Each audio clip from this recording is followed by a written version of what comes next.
आपण जेव्हा आपण शेडवर वगैरे येतो आणि आपल्याकडे लहान कोकरा वगैरे असले की त्यांचा म्हणजे काही आजार वगैरे आहे, त्यांना काही दुखतंय खुपतंय, हे ओळखायचं कसं असतं तर ते स्वतः पण सांगतात, पण आपल्याला ते समजलं पाहिजे.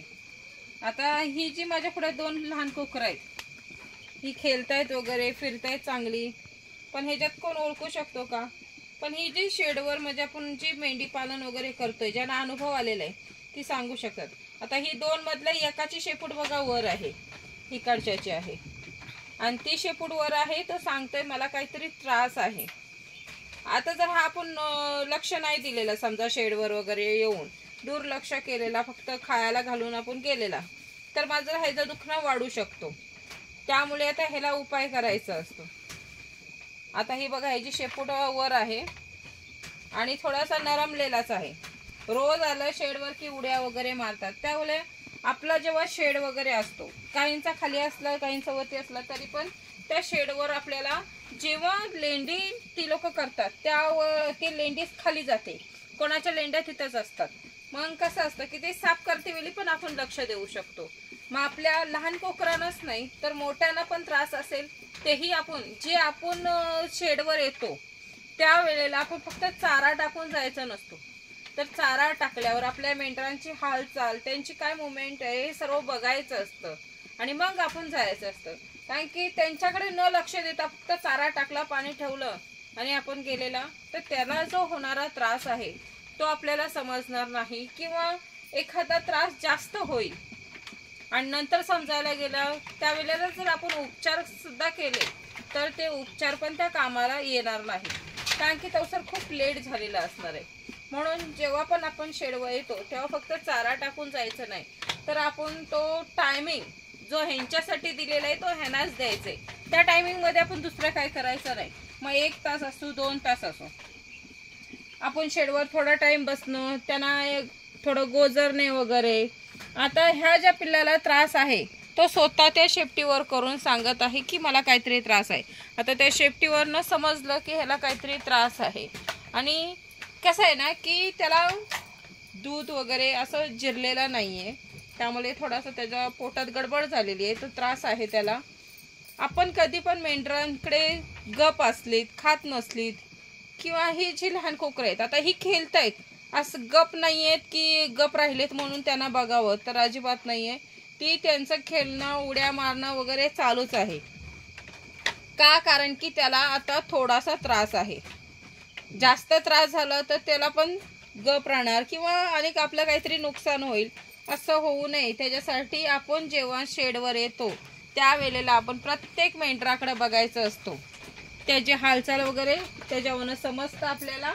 आता हे मला सांगितलेलं आहे की मला काहीतरी त्रास आहे, आता त्याचा उपाय करणं खूप गरजेचं आहे, कारण की आता त्याला थोडासा त्रास आहे, तो खेळतोय वगैरे चांगला, पण आत्ता त्रास जर आपण लक्ष नसतं दिला, शेडवर वगैरे समजा गवत टाकून गेला असतं तर त्याचा त्रास वाढला असतो. त्यामुळे आपण जेव्हा पण शेडवर येतो त्यावेळेला हे एक लक्ष द्यायचं की आपल्या मेंढरांना कुठला त्रास आहे, आपली लहान कोकरं असतील त्यांना काय त्रास आहे हे आपल्याला लक्षात येतो. पण तेव्हाच येतो ज्या वेळेला आपण ह्यांना आपला टायमिंग देतो.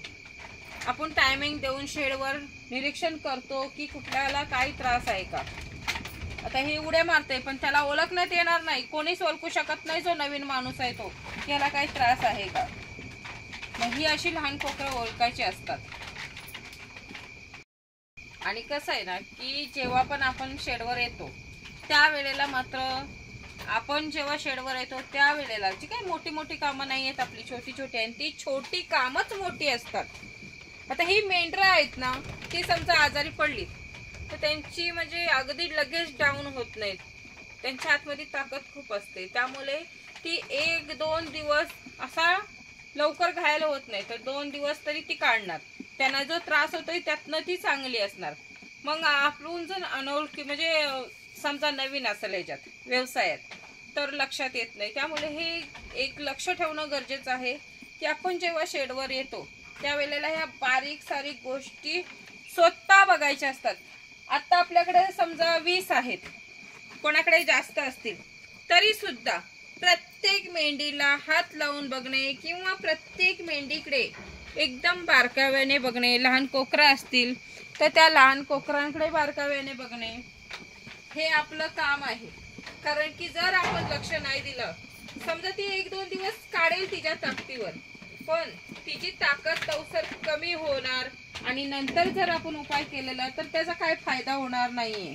म्हणून बारीक लक्ष ठेवायचं आपल्या जे मेंढी पालन आहे त्याच्यात बारीक. आणि सहसा लवकर ही आजारी पडत नाही, ह्यांना एवढाच जास्त त्रास येत नाही, काही सर्दीसारखी होते, ताप येतोय असं काहीच होत नाही. तर समजा कधी जिरलं नाही तर थोडासा पोटफुगीचा त्रास होतो. मग हा एक लक्ष देण्याची गरज आहे. नाही तर ती 2 दिवस वाढणार, पण तसं आपण उपाय करायला थोडा लेट होतो. म्हणून आपण ही बारकाव्याने लक्ष देणं खूप गरजेचं आहे. आणि जसं आपल्या लक्षात येत आहे तसं मात्र आपण त्यांना लगेच उपाय करायचे. मग घरगुती करा, ज्यांना घरगुती उपाय माहीत असतील त्यांनी, नाहीतर समजा काही औषधं असतील तर औषधं द्या, पण उपाय मात्र करा. नाहीतर काय होतंय, ते वाढत जातं आणि त्याची ताकद संपत जाते तसं. नाही तर आपण म्हणू ती 2 दिवस काढेल ना त्याच्यावर, असं नका करू. कारण की आपण सुद्धा समजा आजारी पडलेला तर आपण 1 दिवस रेटू शकतो, दुसऱ्या दिवशी आपण डॉक्टरकडे जातोच. मग तसं नका करू. ही मेंढरं काय सांगू शकत नाहीत, पण आपल्याला कळतंय का आपण त्यांना सांभाळतोय. त्यामुळे आपण हा उपाय करणं खूप गरजेचं आहे. जसं आपल्याला माहीत पडलं की एखाद्या मेंढीला, एखाद्या कोकराला काय त्रास आहे तर लगेच त्याचा उपचार करायचा. आणि हे बघा, हे जी शेपटी वर केलेली आहे ही शेपटी म्हणजे त्याला पोटात जो त्रास आहे, जो दूध त्याला पचन झालेला नाहीये, त्यामुळे त्याला जुलाब चालू आहेत आणि म्हणून त्याने ती शेपटी वर केली. आता ह्याला लगेच आपण औषध करणारच आहोत, पण जवसर त्याला बरं वाटत नाही तवसर ती शेपटीवरच राहणार. ते तुम्हाला दाखवेनच मी, तर ह्याला लगेच उपाय करणार आहे. पण ह्याची जेव्हा तब्येत वगैरे बरी होईल तेव्हा तुम्हाला दाखवेन की ह्याची शेपटी तशी नसणार आहे. पण जवसर त्याला त्रास होतोय तवसर त्याची शेपूट अशी वरच राहणार आहे. कारण की एक तो इशारा आहे आपल्याला की त्याला काहीतरी त्रास होतोय, तो त्याने सांगतोय. पण तवसर तो खेळतोय, उड्या बैड्या मारतोय. पण आपण जर लक्ष नसतं दिलं तर ह्या बारक्या व्यान तर मात्र ह्याला खूप त्रास झाला असता. त्यामुळे हे बघा, ह्या अशा कोकऱ्यांची काळजी घ्यायची असते आपण. आणि ही काळजी घेणं खूप महत्त्वाचं आहे. आपल्या व्यवसायात ही काळजी घेणं खूप महत्त्वाचं आहे. कधी पण ना आपण जेव्हा शेडवर येतो त्यांच्यासाठी जो टायमिंग दिलेला आहे तो त्यांना टायमिंग द्यायचाच. आता ही जी मेंढरं आहेत ती बघा मस्ती करून खात आहेत, मला चाललेलं आहे, मग इकडे शिरू का तिकडं जाऊ असं त्यांचं चाललेलं आहे. म्हणजे ती सर्व चांगली आहेत, ही एक आपलं लक्ष आहे. समजा जर हे गव्हाण्यांमध्ये आपण खायला टाकलंय आणि हे बाकीचे खात आहेत आणि त्यातनं एखादा मेंढरू जरी साईडला जाऊन उभा आहे तर म्हणजे हे समजायचं की त्याला काहीतरी त्रास आहे. तो त्रास आपण नीट बारीक लक्ष देऊन बघायचा की त्याला नक्की काय त्रास आहे. जर समजा आपण त्रासाकडे लक्ष नाही दिलं तर मात्र आपण तिथे कुठेतरी नुकसान मध्ये येऊ. म्हणून आणि कोकरं आहेत ती कोकरांकडे पण आपण बारक्यावान लक्ष देणं. म्हणूनच कधी पण शेडवर 2च टाइम नाही तर जसा आपल्याला टाइम भेटेल तसं टायमिंग काढून त्यांच्यासाठी येणं गरजेचं आहे. मग रात्री झोपायच्या आधी पण येऊन जरी शेडवर एखाद्याने नजर टाकून निरीक्षण केलं की आपली मेंढरांची तब्येत वगैरे ठीक आहे ना, कारण की तब्येत त्यांची खराब होईल ही काही सांगून होणार नाहीये. जसं आपलं अचानक असतं तसंच त्यांचं आहे. पण आपण जो एक व्यवसाय करतोय ह्याची काळजी पण आपणच घेणं गरजेचं आहे. त्यासाठी मात्र हे लक्ष देणं पण खूप गरजेचं आहे. जेव्हा पण शेडवर कोणी नवीन असू दे कोणी जुनं असू दे त्यांना मात्र हे गरजेचं आहे लक्ष देणं. आणि ह्याच्यात बारीक बारीक गोष्टी असतात ज्या लवकर समजत नाहीत आपल्याला, त्यामुळे त्या बारीक गोष्टींकडे लक्ष द्यायचं. मोठ्या तर तशा दिसूनच येतात पण बारीक गोष्टी असतात त्या दिसत नाहीत आणि त्या सर्वात जास्त मोठ्या होतात. त्यामुळे प्रत्येकाने मेंढी पालन करते वेळी ही काळजी घेणं खूप गरजेचं आहे.